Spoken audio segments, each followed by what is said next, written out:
Okay, so now we're doing remote site commissioning. Okay, let's begin. Okay. So once log dated a new site, which now showed up in the monitoring. Right, we already did that. Yeah. So jump in, Smith. So what we're looking at here is that this is a system that's been installed.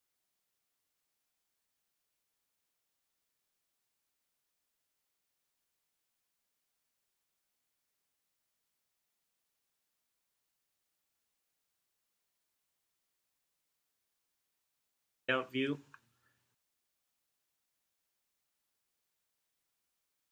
Go to the inverter. Right click with the mouse. Your menu options show up. Choose operation. We're going to select exit standby.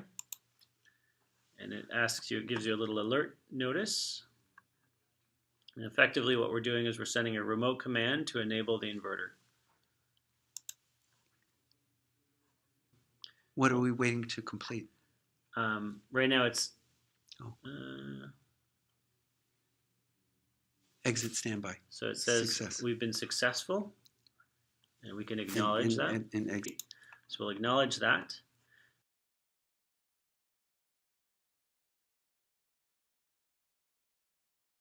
You can go ahead and pair this inverter remotely. So the pairing sequence would go here, pairing.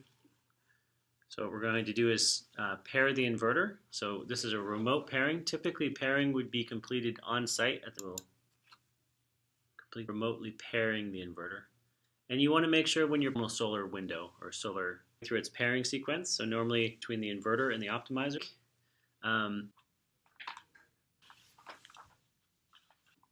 So now it says pairing, done pairing, success. Yep, so we can acknowledge the pairing is complete. There we go.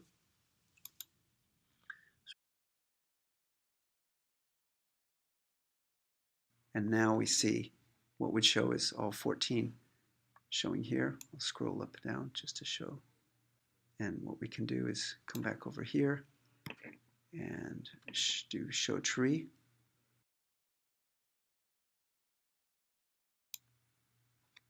We see the inverter. We can click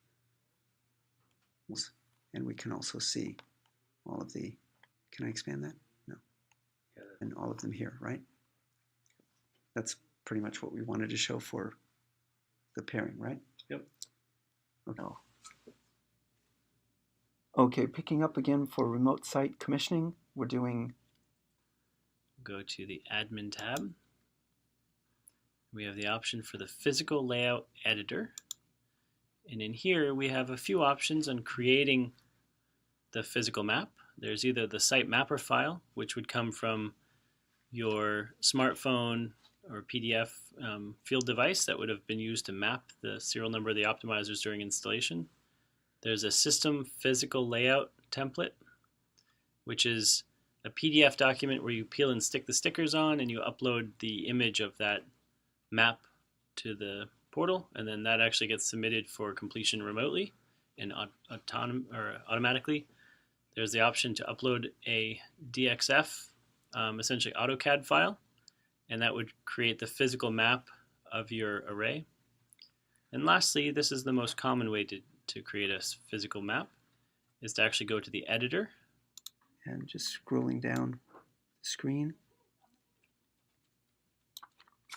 we can see here that there are links to the YouTubes to explain this whole process.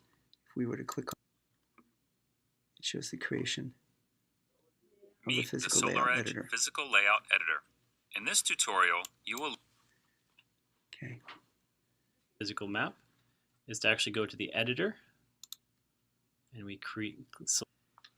This view here provides some tips and tricks. You can just leave that. Yeah, okay. We can just leave that in. Yep. Just go away in the future and not show up. Close that. So we'll close that. So this is our drawing area. These are our components. We can either click and drag.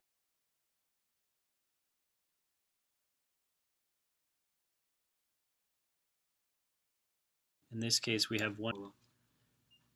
So we'll just click and drag it to the drawing surface area. 14 optimizers, so we'll be dragging over a grouping of panels to the array, and we want to define the number of columns and the number of rows, the orientation, the slope of the array, call it 25, the azimuth, the orientation of your PV array. So columns we're going to say 7, and we have 2 rows in this case as an example, and we can select create, and that'll create our array, which we can then move around as needed. In this case we'll create the little alignment, and we've created our array. Event pipe or something like that where we needed to delete a component, you can select, right click on your mouse and select delete. If you need to restore, or click value, and we should be able to restore the value.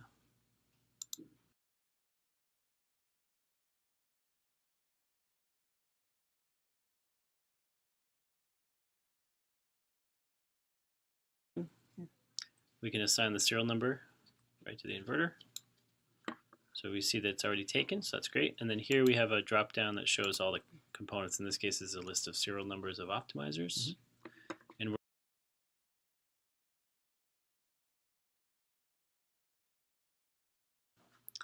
And there you go. And then we know that that one goes there. For example, from our physical map, we know that that's the way it went.